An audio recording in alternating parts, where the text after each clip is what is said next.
With just 2 months until Election Day, the race for White House is not the only key decision American voters will make. Just a handful of tight races around the country will determine if Republicans hold on to their 53-seat majority in the 100-seat U.S. Senate. A dynamic that will have far-reaching consequences for the country's political agenda over the next 2 years. Take a look. The Republican convention in Charlotte is now over, but the political battle in North Carolina hasn't stopped. We're being tested as a country, but I've always run to the fight. After 9/11, I volunteered. State Senator Cal Cunningham, one of many Democrats across the nation running to unseat sitting Republican senators like his opponent, Thom Tillis. And I'll remember who needs it the most. I grew up with strong parents and humble people and humble places. With its mix of rural, urban, and suburban areas, North Carolina is an ideal indicator of the nation's political mood.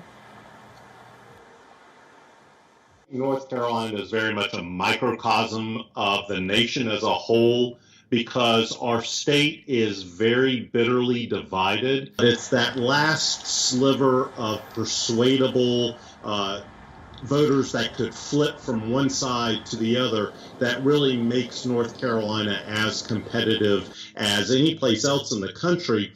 And this year we have the presidential, a U.S. Senate race, and a governor's race. I'm Cal Cunningham. I approve this. Polls show Cunningham leading Tillis by about 5 percentage points. President Trump is playing a key role in this race.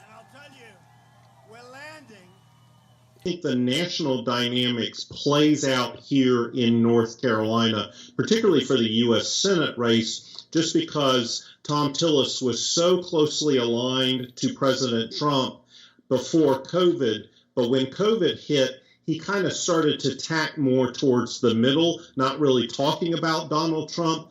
But I think that die is pretty much cast in terms of the relationship between the two.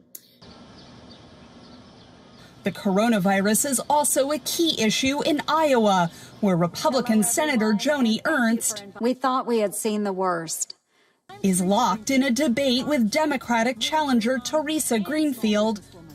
And you better believe we're facing a crisis like nothing we've seen before.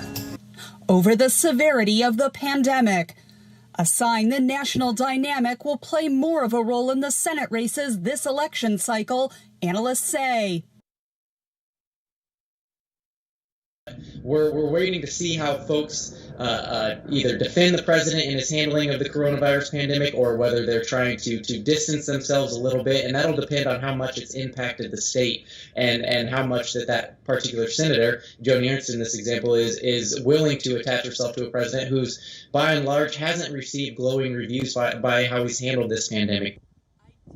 In Maine, Susan Collins is familiar with national attention after her high-profile vote confirming Supreme Court Justice Brett Kavanaugh and acquitting Trump in the impeachment trial earlier this year. Thank you very much. The Postal Service is a lifeline. She's running behind challenger Sarah Gideon, who raised millions of dollars criticizing those votes.